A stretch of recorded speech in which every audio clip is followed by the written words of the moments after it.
10 Things You'll Regret Ignoring in Your 20s, Part 2. Let's get right into it. Number 1. Keeping fake friends. You already sense it. The friends who smile to your face but roll their eyes behind your back. The ones who disappear when you stop giving them something. They drain your time, your energy, and your confidence. You keep them because you're scared of being alone. But being alone isn't the problem. Being surrounded by the wrong people is. Fake friends keep you stuck, doubting yourself, and playing small. When you finally step away, it feels lonely at first. But soon, your world gets quieter, lighter, and more real. You'll notice who checks in when you're struggling, who celebrates you without jealousy, who makes you feel safe to grow. Your 20s aren't about collecting people, they're about recognizing energy. Choose honesty over history, quality over quantity. When you stop chasing fake friends, you make space for genuine ones. Number 2. Living on your phone. Your phone gives you everything: connection, distraction, comfort, but it also steals something bigger: your presence. Every scroll keeps you from your own thoughts. Every notification cuts your focus into smaller pieces. Your 20s should be a time of discovery, but that's impossible when your brain is constantly online. The moments that truly change you, deep talks, real adventures, silent reflections, don't happen on a screen. Try this. Put your phone down for a day.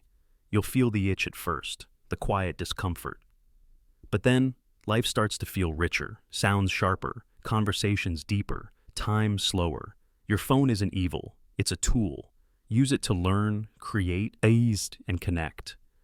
But not to escape your own life, because while you're staring at the digital world, the real one keeps moving. Number 3. Ignoring red flags. You always feel it first: a gut twist, a hesitation, a small voice saying, something's off. But you ignore it. You hope people will change, that things will get better. They usually don't. Ignoring red flags costs more than facing them. It costs peace, trust, and time. The tiny lie grows. The subtle disrespect becomes a pattern. The uneasy feeling turns into exhaustion. Your instincts are a built-in alarm system. When someone crosses a boundary, listen. Watch their actions, not their excuses. Believe patterns, not promises. Protecting your peace isn't selfish, it's wise. In your 20s, one of the smartest lessons is this: when someone shows you who they are, believe them the first time. Number 4. Working too hard for praise. You push yourself endlessly, staying late, over-delivering, saying yes to everything, hoping someone notices.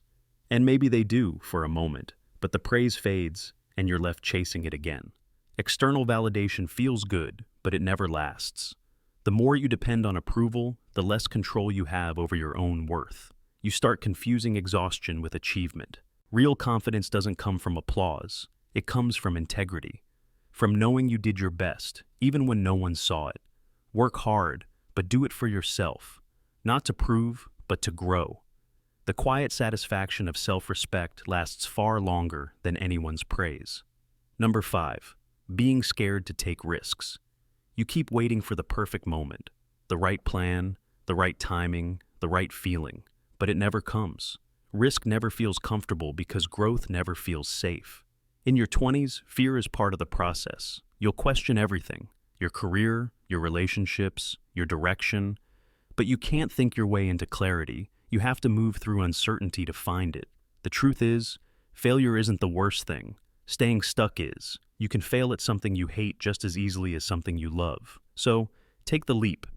Change jobs, move cities, try that project. You'll never be ready. But you can be brave. Start small, start messy, start scared, but start. That's how every great story begins. Number 6. Waiting to start. You tell yourself, I'll start when things calm down. But life never really calms down. Waiting becomes a habit, and suddenly, years pass while your dreams collect dust. The hardest part of any goal isn't finishing, it's beginning. You don't need a perfect plan, you just need a first step. Write the first page, save the first dollar, record the first video. Momentum builds through motion, not motivation. Once you start, you'll figure the rest out. But if you keep waiting for someday, you'll be waiting forever. The right time isn't later, it's now. Because every small start today becomes something bigger tomorrow. Number 7. Waiting for motivation. You think you need to feel ready before you act, But action doesn't come from motivation. Motivation comes from action. Your brain loves comfort. It will always tell you to rest, scroll, or delay.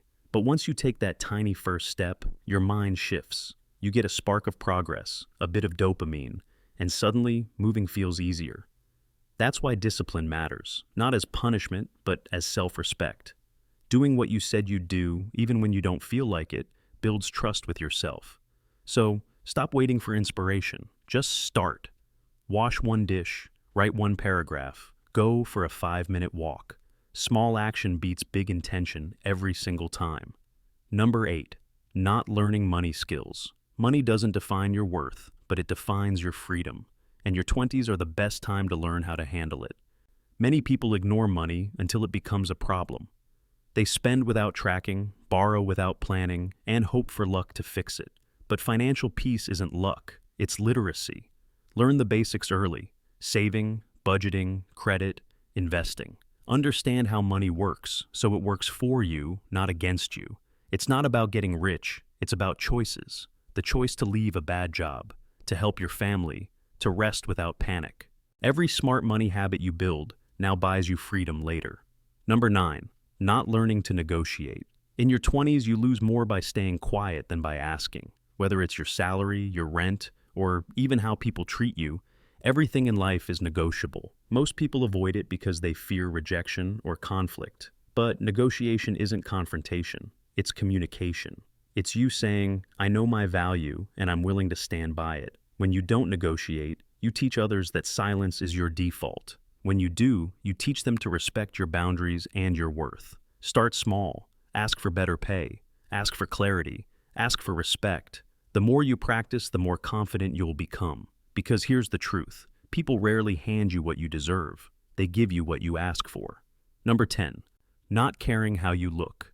You've been told looks don't matter, but that's only half true. They don't define your character, but they do shape how you feel about yourself and how the world responds to you. Caring about your appearance isn't vanity, it's self-respect. It's about showing up like someone who values themselves. Clean clothes, good posture, a little effort.